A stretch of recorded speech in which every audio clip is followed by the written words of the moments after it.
बिस्मिल्लाहिर्रहमानिर्रहीम, अस्सलाम वालेकुम।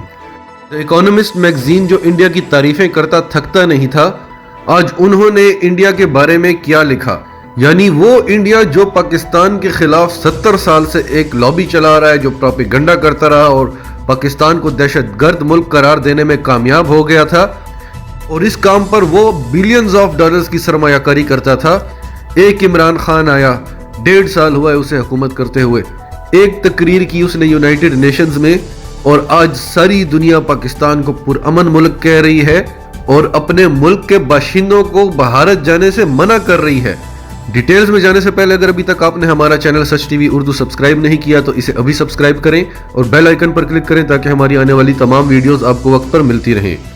आप अपनी स्क्रीन पर देख रहे होंगे कि द इकोनॉमिस्ट मैगजीन आज तक इंडिया के बारे में क्या क्या कहता रहा, और खास तौर पर ये 2010 में इन्होंने एक आर्टिकल छापा कि इंडिया जिस रफ्तार से तरक्की कर रहा है वो चाइना को पीछे छोड़ देगा।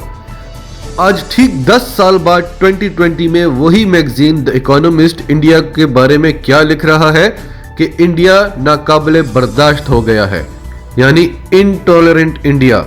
और आप अंदाजा नहीं करेंगे कि इस आर्टिकल का ये तो टाइटल है, इसकी डिटेल में उन्होंने क्या लिखा है, वही तकरीर लिखी है जो इमरान खान ने यूनाइटेड नेशंस में की थी, यानी सेम टू सेम वही तकरीर, वही हरूफ, वही वर्ड्स इस आर्टिकल में यूज हुए जो इमरान खान ने अपनी तकरीर में बोले थे।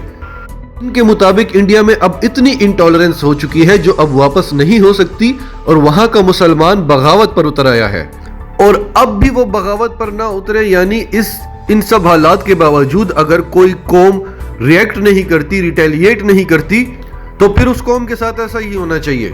यानी अंडरग्राउंड जेलें बना दी गई हैं जहां पे मुसलमानों को रखा जाएगा, जहां पे उनकी ब्रेन वॉशिंग होगी, मुसलमानों की नस्ल कशी की जाएगी, कश्मीर में कर्फ्यू लगा हुआ है। अगर ऐसे हालात में भी कोई कौम रिएक्ट नहीं करती तो फिर आप खुद ही समझ लें। और द इकोनॉमिस्ट मैगजीन का कहना है कि ये बगैर सोचे समझे नहीं किया मोदी ने। 2002 में यही स्कीम उन्होंने गुजरात में चलाई थी जिसमें उनको बहुत कामयाबी मिली थी, बहुत फायदा हुआ था, तो अब यही स्कीम वो पूरे भारत में इंप्लीमेंट करना चाहते हैं और इससे वो पीछे नहीं हटेंगे। अब इंडिया में बाकायदा तौर पर एक तहरीक शुरू हो चुकी है और इस तहरीक का नाम है घर वापसी। ये लोग जा रहे हैं मस्जिदों में और जाके वहां के इमामों से कह रहे हैं कि आप लोगों को बोले कि जो हुकूमत की तरफ से बिल आया है आप इसका साथ दें और आप लोग हिंदू कन्वर्ट हो जाएं।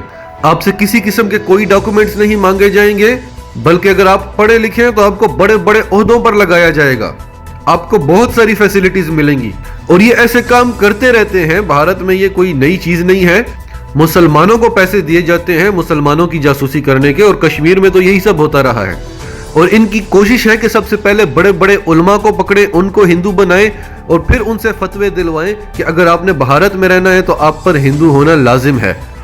इंडिया अब तक 3 अटेम्प्ट्स करवा चुका है, भारत के अंदर कोई दहशतगर्दी का वाकया हो और हमेशा की तरह पाकिस्तान पर इल्जाम ठहराया जाए, और इसकी वो इतनी तैयारी कर रहे हैं कि पूरे इंटरनेशनल मीडिया का रुख भारत से पाकिस्तान की तरफ मुड़ जाए।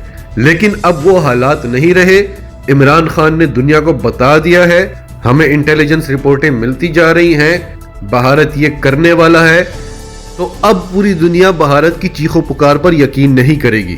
और इस बार जो स्विट्जरलैंड में इमरान खान की तकरीर हुई, उसके बाद जो शक्कू को शुभात रहते भी थे दुनिया के, वो भी बदल चुके हैं। नाजरीन, आपका इस सब के बारे में क्या कहना है, कमेंट्स में अपनी राय का इजहार जरूर करें। और अगर आप हमारे चैनल पर नए हैं तो अभी सच टीवी उर्दू को सब्सक्राइब करें, सच टीवी उर्दू फैमिली का हिस्सा बने और हमारी वीडियोस को लाइक और शेयर करें ताकि सोशल मीडिया पर ये तमाम पाकिस्तानियों तक पहुंचे और एक अवेयरनेस फैलती रहे।